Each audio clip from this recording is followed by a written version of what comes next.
All right, guys, welcome to Kitchen Daddy. Now, last week we made that absolutely stonking beef short ribs in red wine. And as I promised you, this week we're gonna make the amazing mac and cheese to go with it. So there's a bit of a dual purpose to this week's recipe, which is, it's obviously Thanksgiving week.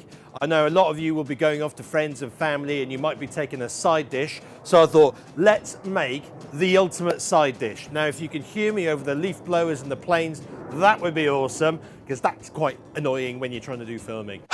So to kick things off, we need to make an infused milk. So let's grab an onion, we're going to cut that in half and stud it with 4 cloves. Next, I'll need 1 litre, so 2 pints of whole milk. Let's add some salt, pepper, a couple of grates of nutmeg, and a couple of bay leaves. Now bring that up to the boil, we're going to knock the heat off and we're going to leave that to infuse for about 10 minutes. So whilst that's infusing, let's make the breadcrumb topping. Let's roughly chop up a handful of flat leaf or Italian parsley. I need 4 handfuls of panko breadcrumbs, and don't worry about rushing out and buying panko breadcrumbs. I'm using panko breadcrumbs because that's what I had in the cupboard.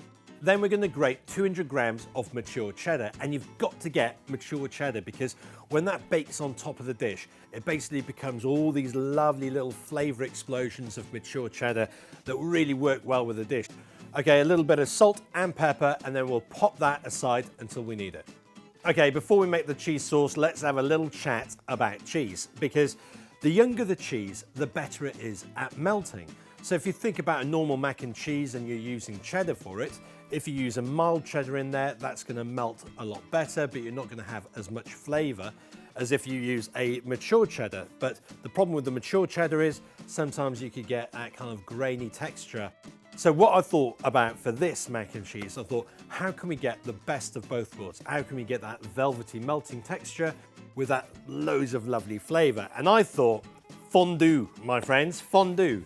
So I've got 2 of the best melting cheeses in the world. We've got some Comte and we've also got some Gruyere here. And don't worry guys, I haven't been off to some fancy cheese shop to buy them. I got them both at Costco, so you can find them readily available. So I need about 250 grams, so that's basically about half a pound of each of them, and let's just grate them up. Okay, let's strain the milk and then we can start making the cheese sauce. I need 50 grams of butter, so that's 2 ounces, and we're going to just gently melt that in the pan. Now once that's bubbling, we're going to add 3 tablespoons of plain flour. Now make sure that's on a nice gentle heat. We want to cook that very gently, so using a spatula or a wooden spoon, just move that around the pan and make sure that everything's kind of become nice and incorporated. Right, let's start gradually adding the milk to the flour. Now grab yourself a whisk and we're going to whisk that around. As that thickens up, let's add a little bit more milk. Give it a really good whisk again.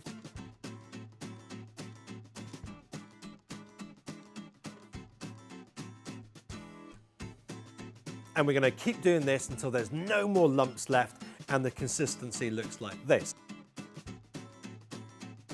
Now we can add our cheese, and again, let's just do this a handful at a time. The cheese sauce is looking amazing. Let's season it up properly. So we need a big heaped teaspoon of Dijon mustard and a little bit more salt and pepper. Now I've got 454 grams, that's 1 pound of macaroni, which I've cooked off. And if you want to know how to cook macaroni properly, read the back of the pack. And to make it the ultimate mac and cheese, I've also cooked off a whole load of bacon as well. So let's mix all of that through. Grab a nice big baking tray, we're going to pour that in. Now let's grab our breadcrumb topping and we're going to scatter that all over. Okay, let's get that in the oven, 190 degrees Celsius, that's 375 degrees Fahrenheit.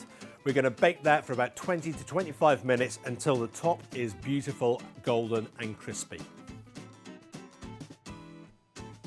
This is an awesome mac and cheese. That Gruyere and Comte cheese sauce is knockout. And then you've got these lovely flavor explosions from the cheddar and the bacon.